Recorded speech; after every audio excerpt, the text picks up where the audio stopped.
Hello my N स्क्वेरियंस, कैसे हो तुम सब लोग। I welcome all of you to your own YouTube channel जिसका नाम है नीट निकेतन। और आज के सेशन में हम लोग शुरू करने जा रहे हैं सरफेस केमिस्ट्री, जिसमें आप देखोगे हम पहले सारे कॉन्सेप्ट्स करेंगे, फिर हम सारे PYQs करेंगे। तो बहुत इंटरेस्टिंग और मिनी सेशन रहने वाला है।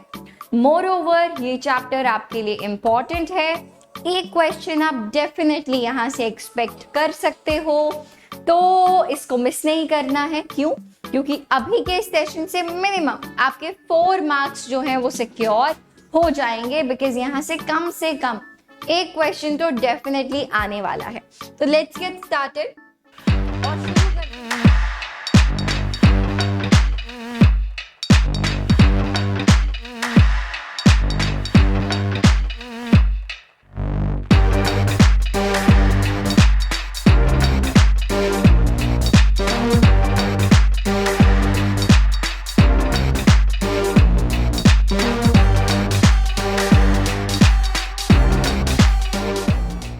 और शुरू करते हैं एड्सॉर्प्शन से।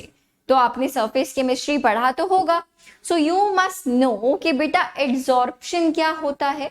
कि मैम जब एड्सॉर्बेंट के सरफेस पे जो पार्टिकल्स हैं वो एक्यूमुलेट हो जाते हैं, यानी कि जो पार्टिकल्स हैं वो इकट्ठे हो जाते हैं, ठीक है। जैसे कि यहाँ पे आप देखोगे कि एड्सॉर्बेंट बना हुआ है, तो अगर आप पार्टिकल्स जो इसके आसपास प्रेजेंट हैं जिसको हम एड्सॉर्बेट बोलते हैं, तो वो सिर्फ और सिर्फ इसके सरफेस पे आके इकट्ठे हो जाते हैं, अंदर नहीं जाते, उसके सिर्फ और सिर्फ सरफेस पे रहते हैं। इसलिए आप इसको बोलते हो एडसॉर्प्शन, ठीक है। नाउ अगर पार्टिकल्स इसके थ्रू आउट अंदर तक चले जाते हैं, in that case you call it absorption. बहुत कॉमन वर्ड है, आपको फॉर श्योर पता है, ठीक है।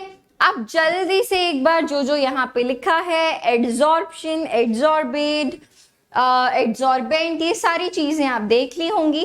एंड फटाफट से चलते हैं फिर आगे की तरफ, सही है।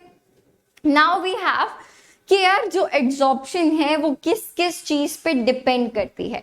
So it depends on the nature of adsorbate, कि जो हमारा पार्टिकल है जिसको इकट्ठा होना है, एक्यूमुलेट होना है, उसका क्या नेचर है, एड्सॉर्बेंट का क्या नेचर है, टेम्परेचर क्या है और प्रेशर क्या है। ये सारी चीजें हमें एड्सॉर्प्शन में देखनी होती हैं।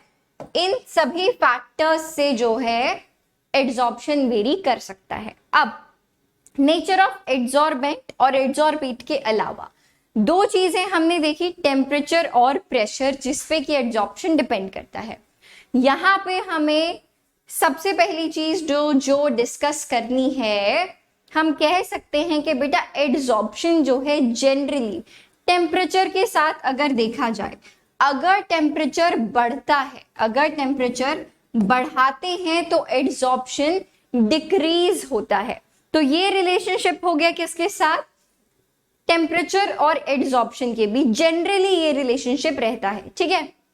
अब जो मेजरली हमसे काफी बार क्वेश्चंस पूछे जाते हैं, वो पूछे जाते हैं फ्रेंडलिक एड्सॉर्प्शन आइसोथर्म के ऊपर, विच is basically a relationship between adsorption, कि कितना एड्सॉर्प्शन हुआ, एंड प्रेशर, ठीक है, कीपिंग द टेम्परेचर कांस्टेंट। उसका नाम ही है आइसोथर्म।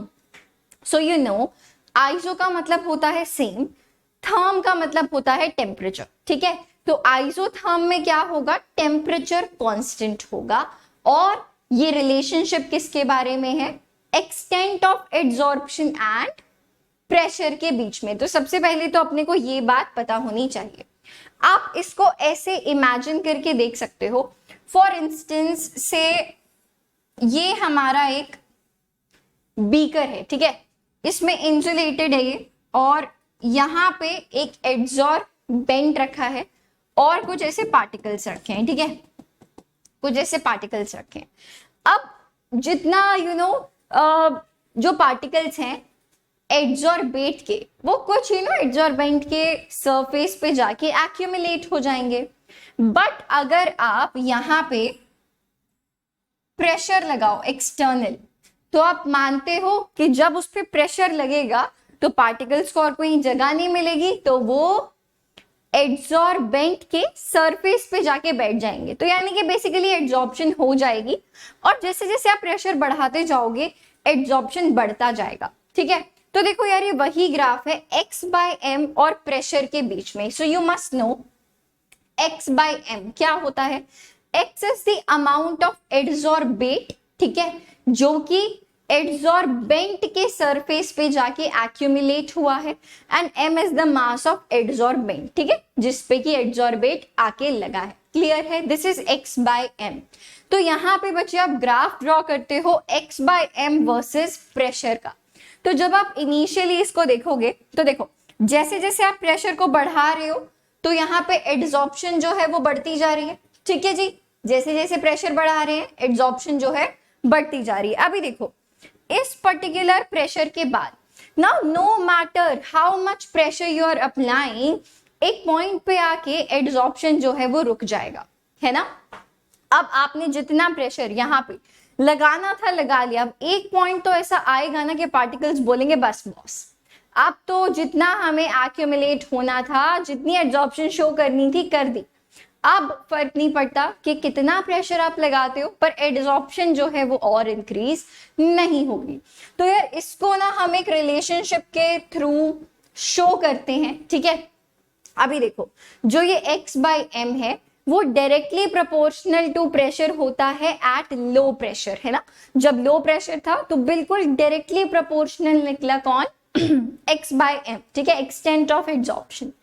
हाई प्रेशर होने पे प्रेशर से इंडिपेंडेंट हो गया, इसीलिए देखो p⁻0, anything raise to power is 0 is what 1, ठीक है। Then we have moderate pressure, intermediate pressure. अब यहाँ पे बच्चों को सबसे ज्यादा प्रॉब्लम है जो होती है, लो प्रेशर समझ में आ गया, हाई प्रेशर समझ में आ गया। अब जब यार जो प्रेशर है वो मॉडरेट है काइंड ऑफ इस वाले रीजन में, तो क्या होगा कि आप बोलते हो x/m is proportional to p⁻1/n, और यहाँ पे ना जो 1/n की वैल्यू है वो 0 से 1 के बीच में रहने वाली है। ऑब्वियस सी बात है, हाई प्रेशर और लो प्रेशर के बीच में रहने वाली है। नाउ नो मैटर आप n की क्या वैल्यू डालोगे, है ना, नो मैटर आप n की क्या वैल्यू डालो वो हमेशा 0 और 1 के बीच में रहेगी, है ना। सपोज आपने 1/n, n की जगह 2 डाला तो वो क्या आया 1/2, this value is between 0 and 1, ठीक है। तो यार ये सीन होता है। अब जो हम मेजरली यहाँ पे यूज करते हैं बच्चे वो है यही वाला रिलेशनशिप, दैट x/m यानी कि extent of adsorption is proportional to p⁻1/n, ठीक है। अभी देखो ये सबके लिए वैलिड है। अगर आप बात करो इसके लिए, बहुत बात करते हैं इसके लिए लो प्रेशर पे, तो जब n की वैल्यू 1 हो जाएगी, है ना, जब n की वैल्यू 1 हो जाएगी तो x/m will be proportional to p, तो ये लो प्रेशर के लिए भी वैलिड हो जाएगा। अगर n की वैल्यू बहुत बड़ी हो जाएगी, है ना, बहुत बड़ी वैल्यू हो जाएगी, तो 1 डिवाइडेड बाय बहुत बड़ी वैल्यू ऑलमोस्ट मतलब अप्रोचेबल टू 0, नियर 0 होगी, राइट। तो यहाँ पे आप बोलोगे कि वो हाई प्रेशर वाला सीन आ जाएगा कि बिल्कुल प्रेशर से ऑलमोस्ट इंडिपेंडेंट हो जाएगी, ठीक है। एंड तो आप मेजरली इस बात को बोल सकते हो, जब आप यहाँ से प्रोपोर्शनैलिटी साइन हटाओगे तो आप प्रोपोर्शनैलिटी कांस्टेंट लगाओगे, तो x/m is equal to k p⁻1/n, ठीक है। ये है हमारा बेसिक मुद्दा, क्लियर है। अब जो इस पे बेस्ड क्वेश्चन आते हैं, अगर आप इस इक्वेशन में this is for Freundlich adsorption isotherm, ठीक है भाई, जो हमें याद रखना है, जो कि हमें याद रखना है। आगे बात करते हैं, अगर आप दोनों साइड बच्चे लॉग ले लोगे तो देखो क्या होगा, you can say that log x/m is equal to log of kp⁻1/n, यानी कि log a, इसको पूरे को a कंसिडर कर लो, इसको पूरे को b कंसिडर कर लो, लॉग ऑफ ए बी क्या होता है, log A plus log B. तो मैं इसको लिख सकती हूँ ना, log k plus log P raise to power 1/n।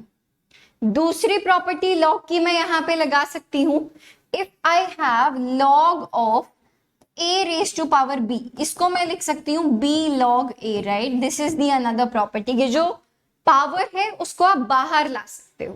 तो यहाँ पे बच्चे अगर मैं इस 1/n को यहां लिख देती हूँ तो बच्चे ये बन जाएगी मेरी एक और क्या चीज, एक equation, right, which is of the form y is equal to mx plus c। मैं बोलती हूँ this is y mx plus C.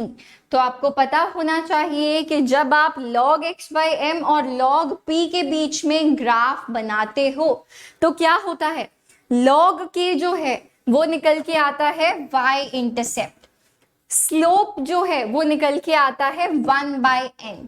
तो ये आपको पता होना चाहिए, 1/n is equal to the slope and log k is equal to y intercept. इस पे बेस्ड क्वेश्चन पूछे जाते हैं, आप एक बार इसको जल्दी से नोट कर लो और चलते हैं आगे, ठीक है। अभी तक मुझे लगता है कोई डाउट, कोई परेशानी नहीं होनी चाहिए। आगे देख लेते हैं। तो यहाँ पे हम बात कर रहे हैं कैटलिस्ट के बारे में। तो कैटलिस्ट जो है किसी भी रिएक्शन का रेट, अगर पॉजिटिव कैटलिस्ट की बात की जाए तो वो हमारे रिएक्शन का रेट इंक्रीज कर देता है, right. So substance that can influence the rate of a chemical reaction is called as simply a catalyst, ठीक है।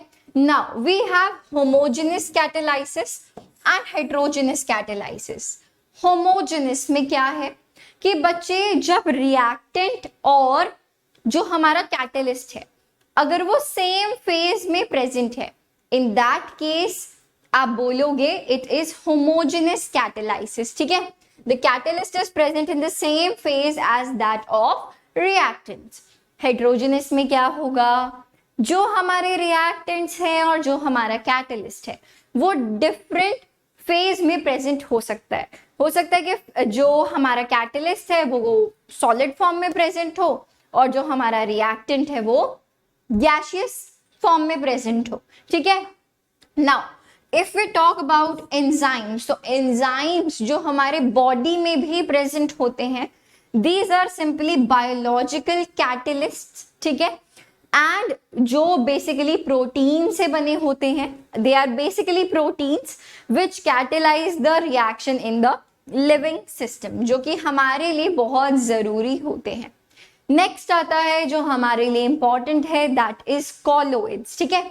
ये बीच का होता है, सोल्यूशन और सस्पेंशन के बीच वाला जो मामला होता है दैट इज कॉलोइड, ठीक है। हेटेरोजेनस होता है नेचर में, ठीक है। इसमें डिस्पर्स फेज और डिस्पर्जन मीडियम रहता है। अब बच्चों को कंफ्यूजन हो जाता है, मैम डिस्पर्जन फेज कौन सा होता है और डिस्पर्जन मीडियम कौन सा होता है। तो बच्चे अगर आप बात करो डिस्पर्जन मीडियम के बारे में, एम से मीडियम, एम से मेजर, तो जो कोलॉइड में मेजरली प्रेजेंट है, जैसे कि सॉल्वेंट हमें पता है वो हमेशा ज्यादा मात्रा में प्रेजेंट होता है, ज्यादा क्वांटिटी में प्रेजेंट होता है। सिमिलरली डिस्पर्जन मीडियम जो है वो ज्यादा क्वांटिटी में प्रेजेंट होता है। एक तरीके से आप बोल सकते हो सॉल्वेंट होता है, मेजर कंपोनेंट होता है। तो एम से मीडियम और एम से मेजर, ऐसे आप याद रख सकते हो, ठीक है भाई। नाउ कोलॉइडल सॉल्यूशंस इंटरमीडिएट होते हैं सॉल्यूशन और सस्पेंशन के बीच के, डायमीटर 1 to 1000 नैनोमीटर के बीच में रह सकता है, ठीक है भाई। चलिए आगे बात कर लेते हैं। कोलॉइडल सिस्टम का आप यहाँ पे पूरा चार्ट देख सकते हैं, स्क्रीनशॉट ले सकते हैं अगर चाहें तो, अदरवाइज नोट्स भी आपको मिल जाएंगे। तो देखो dispersion medium, this is basically कि आपने ज्यादा से सॉलिड में और डिस्पर्स फेज मतलब सॉल्यूट मिला दिया, ठीक है। यहाँ पे आपने लिक्विड में सॉलिड मिलाया है, गैस में सॉलिड मिलाया है, और उनके नाम solid sol, sol, aerosol, gel, ये सारी चीजें आपको गिवन है और उनके एग्जाम्पल्स आपको गिवन है। ये टेबल एक्चुअली आपको लर्न करना है। देखो इसमें समझाने जैसा तो कुछ है नहीं कि आपको कोई चीज इसमें समझ में नहीं आएगी, बिकॉज जनरली ना आपसे देखो सीधा ऐसे ही पूछ लेंगे कि यार जो सपोज मिल्क है, what is like milk an example of, whether it is a gel, emulsion or aerosol. तो आपको पता होना चाहिए मिल्क इज एन emulsion, ठीक है, दिस यू मस्ट नो, ठीक है। अगर आपसे पूछ लिया जाए कि मैम फॉग क्या होता है, तो फॉग इज एरोसोल, ठीक है, ये आपको पता होना बहुत जरूरी है, क्वेश्चंस आ सकते हैं। और अगर आपको ये क्वेश्चंस आते होंगे ना, तो आपको मिनट भर नहीं, मिनट तो ज्यादा बोल दिया, you will take hardly 10 seconds to solve such kind of questions, ठीक है। नेक्स्ट आता है lyophilic sol and lyophobic sol, ठीक है। अब ये आपको डेफिनेटली पढ़ाया होगा। फिलिक का मतलब होता है लविंग और फोबिक का मतलब होता है hating. So lyophilic is basically which is solvent loving and lyophobic is solvent hating sol के बारे में हम जब बात करते हैं। जल्दी से आप देखो यहाँ पे सब कुछ इनके बारे में दिया हुआ है, प्रिपरेशन कैसी होती है, स्टेबिलिटी कैसी होती है ना। ऑफ कोर्स लियोफिलिक जो हमारे सोल होते हैं वो ज्यादा स्टेबल होते हैं। Viscosity, surface tension, hydration, charge, everything is given. आप एक बार इसको फटाफट से रेफर कर लीजिए, ओके। और आगे चलते हैं और बात कर लेते हैं कैरेक्टरिस्टिक्स ऑफ कोलॉइडल सॉल्यूशंस के बारे में। यहां से भी क्वेश्चन आने की संभावना काफी होती है। तो जो पहली चीज हमें पढ़नी है वो है ब्राउनियन मूवमेंट। इसमें क्या होता है भाई ब्राउनियन मूवमेंट में, कि जो हमारे कोलॉइडल पार्टिकल्स हैं वो ना ऐसे जिगजैग जिगजैग मोशन में घूम रहे होते हैं, और इसी जिगजैग मोशन को हम क्या बोलते हैं, ब्राउनियन मूवमेंट बोलते हैं, ठीक है। नेक्स्ट देखिए, नेक्स्ट हमें बताना है टिंडल इफेक्ट। आप बचपन से पढ़ते आ रहे हो, दिस इज सिंपली जब लाइक स्कैटरिंग ऑफ लाइट के वजह से ये फिनोमिनन होता है। When a beam of light is pass through a colloidal solution, its path becomes visible, है ना। तो हो सकता है कि आपको ऐसे 4 सॉल्यूशंस दे दें और आपसे पूछा जाए कि बताओ इनमें से ना कौन जो है टिंडल इफेक्ट शो करेगा। तो आपको पता होना चाहिए कि जो उनमें से कोलॉइडल सॉल्यूशन होगा वो टिंडल इफेक्ट को शो करेगा, ठीक है भाई। तो यस, नेक्स्ट आता है इलेक्ट्रोफोरेसिस। तो as you can see this is also the movement of colloidal particles but under applied electric field. जो मोशन रहता है कोलॉइडल पार्टिकल्स का in the presence of electric field, उसको आप क्या बोलेंगे, electrophoresis. And in the end, diffusion of colloidal particle takes place from the region of higher concentration to lower concentration. ये हमें पता है। अब कुछ ऐसे टर्म्स जो हमारे लिए जरूरी हैं, ठीक है।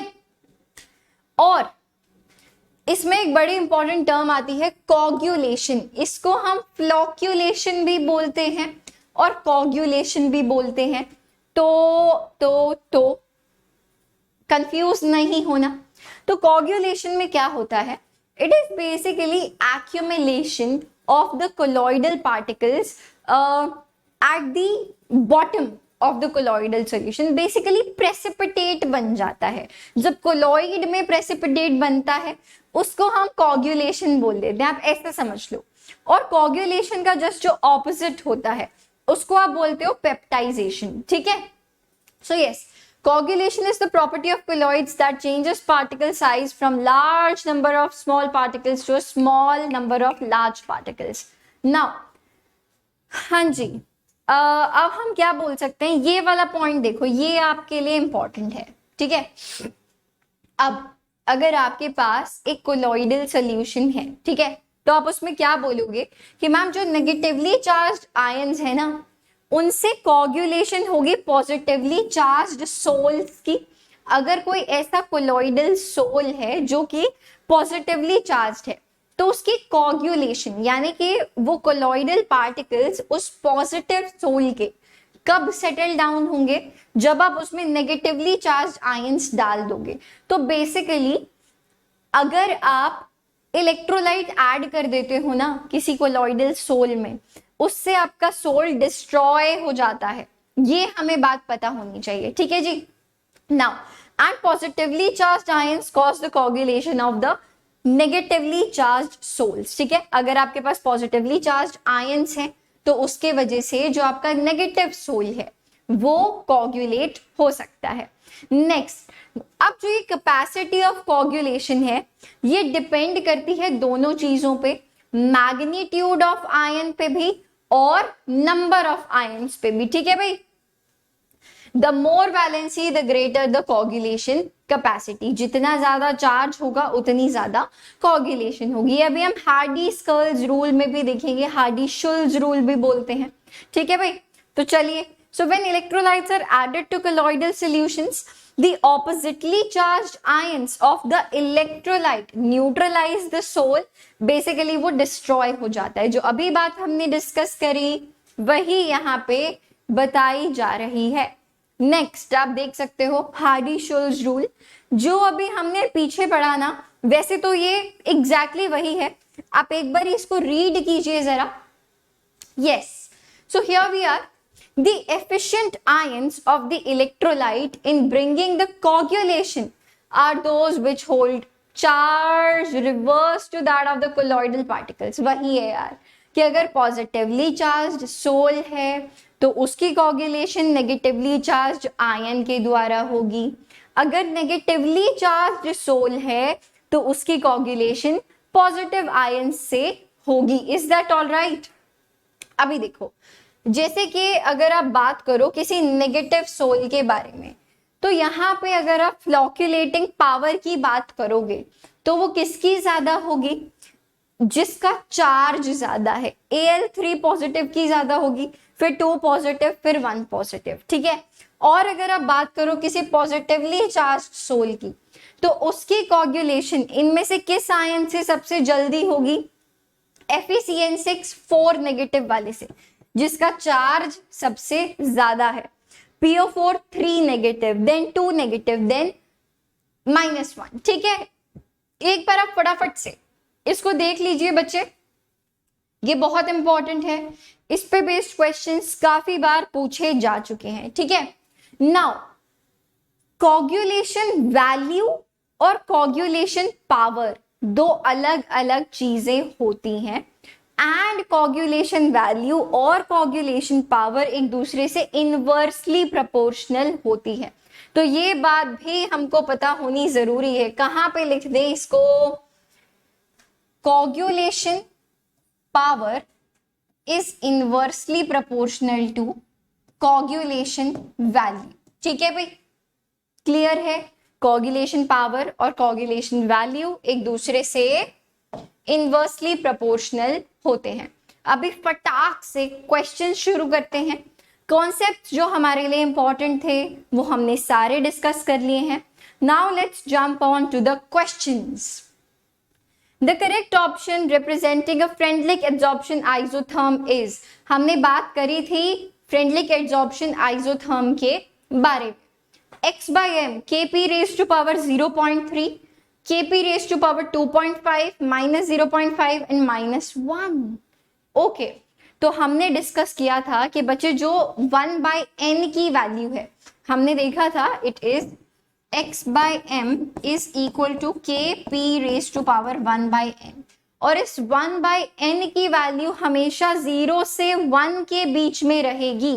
1/n की बच्चे क्या वैल्यू होगी? Between 0 to 1. क्लियर है? तो देखो, सिर्फ और सिर्फ एक ही ऑप्शन में आप देखोगे जहां पे वैल्यू 0 से 1 के बीच में है, which is option number A.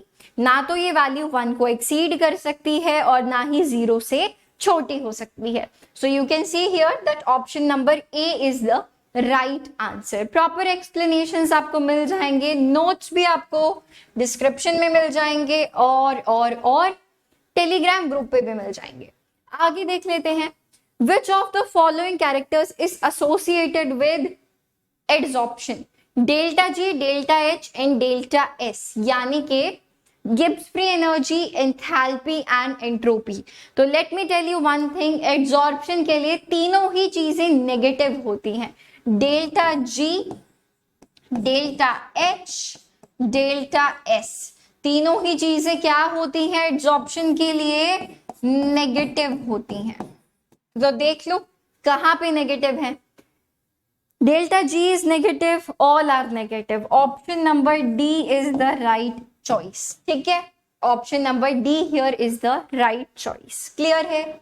आप देख भी सकते हो entropy, randomness of the system घट रही है।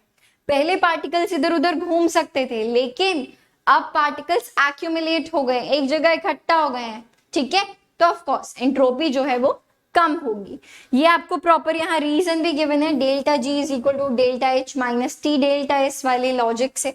ठीक है, चलो आगे बात कर लेते हैं। In Freundlich adsorption isotherm the value of 1/n is, और ये प्रीवियस ईयर नीट का क्वेश्चन है। This is a NEET PYQ। Can you imagine, आपके 4 नंबर बिल्कुल मुफ्त के, है ना? तो आप यहाँ क्या बोलेंगे? 1/n की वैल्यू 0 से 1 के बीच में रहती है, between 0 and 1 in all the cases. क्या बात है, ऑप्शन नंबर 1 ही यहाँ पे बिल्कुल ठीक है। क्लियर है?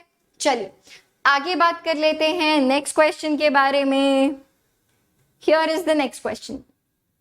If x is the amount of adsorbate and m is the amount of adsorbent, basically x by m के बारे में आपको बताया जा रहा है।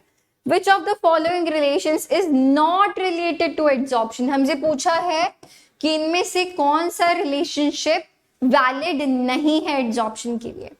x by m is a function of pressure at constant temperature. Yes, Freundlich adsorption isotherm, यही तो बताया था। x by m function of temperature भी होता है अगर प्रेशर कांस्टेंट हो। हमने देखा था कि जनरली एड्सॉर्प्शन जो है, टेम्परेचर अगर बढ़ता है तो एड्सॉर्प्शन कम होती है। कब? जब प्रेशर कांस्टेंट हो। Pressure is a function of temperature at constant x by m. yes, and x by m is pressure into temperature. no, इसमें से हम कोई एक चीज जो है उसको कांस्टेंट रखते हैं। x by m can never be a function of pressure multiplied by temperature. ठीक है, अब ये बड़ा बेसिक सा क्वेश्चन था, इजी क्वेश्चन था। नेक्स्ट क्वेश्चन देखिए। A plot of x by m versus log p हमने बनाया था। Of a gas on a solid gives a straight line with slope equal to y is equal to mx plus c थी भैया हमारी equation. ठीक है, जिसमें कि m होता है आपका स्लोप। सही है, हमने इक्वेशन क्या बनाई थी? That log x is equal to, it is equal to log k plus 1/n log p, यही थी ना? तो हमारा m की वैल्यू देखो ये है ना, y is equal to mx plus c। तो स्लोप क्या है हमारा? 1/n है हमारा स्लोप। तो 1/n, option number D is the right answer. और अगर आपसे यहाँ पे पूछ लिया जाता कि y इंटरसेप्ट क्या है, तो बच्चे हमारा y इंटरसेप्ट निकल के आता log k। ये आपको याद होना चाहिए, पीछे भी अभी ये सब कुछ आपको कराया गया है। ठीक है, ये एक प्रॉपर एक्सप्लेनेशन जैसे पीछे ही देखा था हमने। Which is not correct regarding the adsorption of a gas on the surface of solid. Adsorption के बारे में बात की जा रही है। ठीक है, देखते हैं। On increasing temperature, adsorption will increase continuously. अभी हमने डिस्कस किया था adsorption और टेम्परेचर के बीच का relationship. Enthalpy and entropy changes negative. Okay. Adsorption is more for some specific substance. It is a reversible reaction. तो बच्चे हम लोग क्या बात बोल सकते हैं कि increasing the temperature, जो adsorption है वो continuously increase होती है, ये तो आप नहीं बोल सकते। Enthalpy and entropy is negative, right? This is what you can say. Option number B is the right answer here, not A. Option number B is the right answer.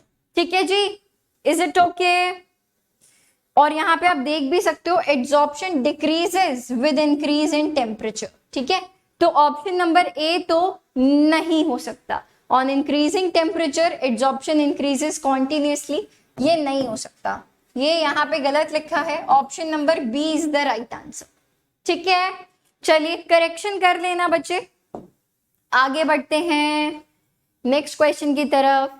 Which of the following statement is not correct, इनमें से गलत statement, गलत बात क्या है? ठीक है, the value of equilibrium constant is changed in the presence of a catalyst in the reaction at equilibrium। अरे बाप रे, क्या बात बोल दी बेटा, कैटलिस्ट जो है वो सिर्फ और सिर्फ रिएक्शन की स्पीड को बढ़ाता है। अगर एक पॉजिटिव कैटलिस्ट की बात की जाए तो वो रिएक्शन की स्पीड को बढ़ाता है, नेगेटिव कैटलिस्ट रिएक्शन की स्पीड को कम कर देता है, लेकिन उसके वजह से इक्विलिब्रियम पे कोई फर्क नहीं पड़ता, इक्विलिब्रियम कांस्टेंट पे भी कोई फर्क नहीं पड़ता। ठीक है, तो क्योंकि जो कैटलिस्ट है वो एक्चुअली रिएक्शन में पार्टिसिपेट कर ही नहीं रहा होता। ठीक है, तो यहां से आप बोलोगे पहला ही स्टेटमेंट जो है वो गलत है, इसीलिए वो हमारा सही जवाब है। क्लियर है?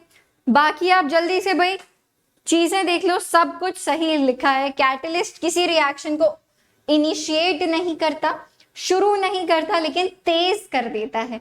ठीक है, coenzymes increase the catalytic activity, बिल्कुल सही बात है। Enzyme catalyse mainly biochemical reactions, yes. ठीक है, नेक्स्ट देखो, आपको एक्सप्लेनेशन गिवन है। अगला क्वेश्चन देख लेते हैं जल्दी से। Which one of the following statement is incorrect about enzyme catalysis? कौन सी स्टेटमेंट इनकरेक्ट है, गलत है, वो अपने को बतानी है। Enzymes are mostly proteins in nature, yes, हमने देखा था कि एंजाइम्स जो हैं वो जनरली क्या होते हैं, प्रोटीन्स होते हैं। एंजाइम एक्शन इज स्पेसिफिक, बिल्कुल सही बात है, correct. Enzymes are denatured by ultraviolet rays at high temperature. Yes, enzymes can be destroyed अगर टेम्परेचर बहुत हाई है और वो यूवी रेज के प्रेजेंस में आपने उनको रखा हुआ है। Enzymes are least reactive at optimum temperature। अभी देखो, इसका नाम ही है ऑप्टिमम टेम्परेचर, कि बिल्कुल जितना मस्त टेम्परेचर चाहिए ना उतना टेम्परेचर है, तो उस पे तो एंजाइम सबसे ज्यादा रिएक्टिव होगा ना, लीस्ट रिएक्टिव क्यों होगा?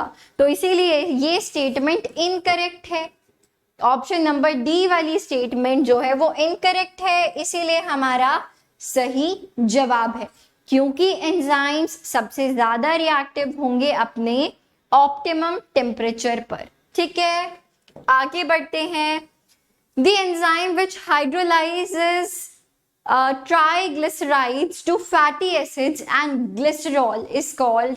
अब ये बिल्कुल थ्योरी बेस्ड क्वेश्चन है, तो आपको पता होना चाहिए कि बच्चे जो लिपेज होता है वो कन्वर्ट करता है ट्राइग्लिसराइड्स को फैटी एसिड एंड ग्लिसरॉल में। ठीक है, आगे बढ़ते हैं। According to the adsorption theory of catalysis, the speed of reaction increases because अब कैटेलाइसिस की वजह से जो रिएक्शन की स्पीड है वो बढ़ जाती है। ऐसा क्यों होता है? The concentration of reactant molecules at the active centers of the catalyst becomes high due to adsorption. In the process of adsorption, the activation energy of the molecules becomes large. Adsorption produces heat which increases the speed of the reaction, या फिर adsorption जो है it lowers the activation energy। तो यार देखो, जो हमारा catalysis में सीन होता है वो क्या होता है कि कैटेलिस्ट बेसिकली जो एक्टिवेशन एनर्जी होती है उसको कम कर देता है, यानी कि जो रिएक्टेंट्स को इनिशियली एनर्जी चाहिए प्रोडक्ट में कन्वर्ट होने के लिए, कैटलिस्ट के वजह से वो एनर्जी जो है कम हो जाती है। So activation energy actually drops down, it lowers, तो that is why adsorption lowers the activation energy of the reaction. ठीक है, नेक्स्ट देखिए, a colloidal system has particles of the which size? बताओ भाई। 10⁻⁻⁹ to -12, -6 to -9, हमने nanometre देखा था, right? 10⁻⁻⁶ to -9, -4 to -10, -5 to -7, तो बच्चे the answer is this option number B, 10 raised to power -6 to 10 raised to power -9. ठीक है, micro and nano, right? Okay, ये आप देख सकते हो। ठीक है, जो कोलॉइडल पार्टिकल्स होते हैं वो इनविजिबल होते हैं even under strong microscopes, powerful microscopes. ठीक है, next question, the right option for the statement Tyndall effect is exhibited by, NEET 2021 का क्वेश्चन है। Urea solution, NaCl solution, glucose solution या स्टार्च सोल्यूशन। हमने डिस्कस भी किया था ये कि बेटा टिंडल इफेक्ट कौन शो करेगा? मैम जो कोलॉइड होगा, और इनमें से कोलॉइड कौन है? Ma'am starch solution. तो यही है वो जिसका हमें इंतजार था। ठीक है, तो यही है जो कि टिंडल इफेक्ट को शो करेगा। क्लियर है?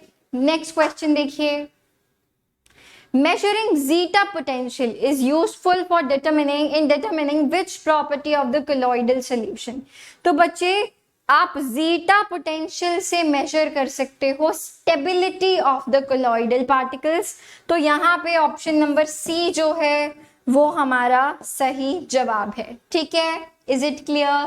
नेक्स्ट क्वेश्चन की बात करते हैं, in which of the following properties does the coagulation power of an ion depend? coagulation power किस किस चीज पे डिपेंड करती है? Magnitude, size of the ion, both magnitude and sign, या फिर द साइन ऑफ चार्ज। ये हमने डिस्कस भी किया था जब पीछे कॉन्सेप्ट्स कर रहे थे कि जो हमारी कोगुलेटिंग पावर है आयन की वो दोनों चीजों पे डिपेंड करता है कि मैग्नीट्यूड क्या है और साइन क्या है चार्ज का, both magnitude and sign. Alright, is it clear? So option number C here is the right choice, both magnitude and sign of the ion. ठीक है, नेक्स्ट क्वेश्चन देखें, बड़ा अच्छा क्वेश्चन है, नीट का प्रीवियस ईयर क्वेश्चन है 2016। Okay, coagulation value हमें क्या गिवन है? कोगुलेशन वैल्यू इन मिलीमोल्स पर litre of the electrolytes used for the coagulation of AS2S3। सबसे पहली बात यार ये क्या है? ये नेगेटिव सोल है, ये हमको पता होना चाहिए। It is a negative sol are given below. ठीक है, नेगेटिव अच्छे से लिख देते हैं ना ताकि सबको समझ में आ जाए। This is a negative sol. ठीक है, 52, 0.69 एंड 0.22। ठीक है, the correct order of their coagulation power हमसे पूछा है। हमको कोगुलेशन वैल्यू गिवन है और हमसे कोगुलेशन पावर पूछा है। आपको पता है कि कोगुलेशन वैल्यू और कोगुलेशन पावर एक दूसरे के इनवर्सली प्रोपोर्शनल है। तो इसमें देखो बच्चे, सबसे ज्यादा कोगुलेशन वैल्यू किसकी है? फर्स्ट की है सबसे ज्यादा कोगुलेशन वैल्यू, फिर है सेकंड की और फिर है थर्ड की। राइट, कोगुलेशन वैल्यू की बात हो रही है, तो कोगुलेशन पावर जो है वो सबसे ज्यादा हो जाएगी थर्ड की फिर सेकंड की। ठीक है, तो थर्ड की सबसे ज्यादा, फिर सेकंड, फिर फर्स्ट, यानी कि हम कह सकते हैं ऑप्शन नंबर सी जो है वो हमारा सही जवाब है। ठीक है, इसीलिए मैं बार बार कह रही हूं क्वेश्चन को देखना है। कोगुलेशन पावर पूछा है कि कोगुलेशन वैल्यू, ये बात पे डिपेंड करता है कि आप सही बता पाएंगे या नहीं। ठीक है, fog is a colloidal solution of, अब देखो वही क्वेश्चन आ गया कि आपको बताना है डिस्पर्जन फेज और डिस्पर्जन मीडियम क्या है। तो यहाँ पे आपको पता होना चाहिए fog is liquid in gas. ठीक है, कि गैस में थोड़ा सा लिक्विड इज फॉग। ठीक है, it is basically liquid in gas, it is an aerosol, हमने डिस्कस भी किया था। आगे बढ़ते हैं, which property of the colloidal solution is independent of charge on the colloidal particles? इनमें से कौन सी प्रॉपर्टी इस बात पे डिपेंड नहीं करती है कि चार्ज क्या है कोलॉइडल पार्टिकल्स पे? इलेक्ट्रोस्मोसिस करेगा यार चार्ज पे depend. Tyndall effect, obviously Tyndall effect को फर्क नहीं पड़ता चार्ज ऑफ पार्टिकल से, उसको बस फर्क पड़ता है कि अगर कोलॉइडल पार्टिकल है तो हम टिंडल इफेक्ट दिखाएंगे। ठीक है जी, चलिए आगे बात करते हैं। The protecting power of lyophilic colloidal sol is expressed in terms of gold number. What is it called? It is called as gold number. ठीक है, जो प्रोटेक्टिंग पावर होती है एक लियोफिलिक कोलॉइडल सोल की, उसको आप बोलते हो it is expressed in terms of gold number. ठीक है, आगे बात करते हैं अगले क्वेश्चन के बारे में। Position of non polar and polar part in the missile. तो आपने देखा होगा कि यार अगर हमारी ये एक ऑयल ड्रॉपलेट है और जो हमारा मिसिल है वो कुछ ऐसे लगा होता है, समथिंग लाइक दैट, तो इसमें से आपको बताना है कि पोलर पार्ट जो है वो किस पोजीशन पे होता है। तो बेटे जो पोलर पार्ट होता है ना वो आउटर साइड पे रहता है, और जो नॉन पोलर वाला होता है वो अंदर वाले पार्ट पे रहता है, it is on the inner surface. ठीक है, देखो पोलर जो आप क्या बोल सकते हो, पोलर वाला है जो वो आउटर साइड पे रहता है। देखो P से ही पोलर और O से आउटर। ठीक है, तो आप ऐसे याद रख सकते हो, पोलर में ऐसा होता है। सही है भाई, तो which one is our correct option? Polar at the outer surface but non polar at the inner surface. सही है, आप देख सकते हो प्रॉपर एक एक्सप्लेनेशन आपको गिवन है कि जो हमारे पार्टिकल्स हैं वो कुछ इस तरीके से अरेंज्ड हैं। ठीक है, मिसिल इन डिटर्जेंट अभी हमने बनाया था और ये ऑयल ड्रॉपलेट में ऐसे। ठीक है जी, is this clear? Is it all right बच्चा लोग? हमने पीछे, वेट फॉर अ मोमेंट, इसको हमने बाहर की साइड बना देते हैं। ठीक है जी, चलो हमने वहां देख लिया है, आप यहाँ पे देखिए इसको। ठीक है जी, आगे बात करते हैं अगले क्वेश्चन के बारे में। Which one of the following method is commonly used for the destruction of colloid? हमने डिस्कस किया था dialysis, condensation, filtration by animal membrane या बाय एडिंग इलेक्ट्रोलाइट। यस, ऐसा करने से क्या होता है मैम? कोगुलेशन होती है, कोगुलेशन होती है। ठीक है, which is basically a method to destroy your colloidal sol. ठीक है, आगे देखिए। The ability of anion to bring about the coagulation of a given colloid depends on। anion की ability किस चीज पे डिपेंड करती है कि वो coagulation हो पाए? magnitude of the charge। ऐसा क्वेश्चन पहले भी हमने अभी देखा था, right? both magnitude and charge। yes, exactly similar question था जो अभी हमने पीछे देखा था। सही है बच्चे लोग, एंड वी आर डन। हमने पूरा चैप्टर फिनिश कर लिया है, बहुत सारे PYQs कर लिए हैं और मुझे लगता है कि अभी आपको बेटर फील हो रहा होगा, अच्छा फील हो रहा होगा कि हमने ये चैप्टर फिनिश कर लिया। So that is it for the day. I will see you in the next session. Till then bye bye.